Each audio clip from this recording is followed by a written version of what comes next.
एक ससुराल में रहने वाली एक लालची बहू की कहानी, जो हमेशा से ससुराल के धन पर बुरी नजर रखती थी। वह अपनी सास से हमेशा बिना मतलब के पैसे मांगती रहती थी और ससुराल वालों को खुश करने के लिए कुछ भी नहीं करती थी और उन्हीं को खरी खोटी सुनाती रहती थी। एक दिन उसका ससुर बीमार पड़ जाता है और उसे बहुत सारी चिकित्सा की जरूरत होती है। बहू इस मौके का फायदा उठाकर ससुर से उसके बेटे का बिजनेस को बड़ा करने के लिए पैसे मांगने लगती है।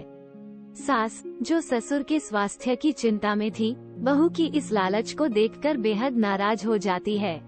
अगले दिन ससुर की स्थिति बिगड़ती है और बहू पैसे मांगने की रट लगाए रहती है। इस बार सास बहू को रोकती है और उसे समझाती है कि पैसे के अलावा एक परिवार में अन्य भी जरूरतें होती हैं। वह बताती है कि ससुराल की संपत्ति किसी एक की नहीं होती है, बल्कि उस परिवार की होती है जिसमें सभी सदस्य शामिल होते हैं और एक दूसरे की परवाह करते हैं।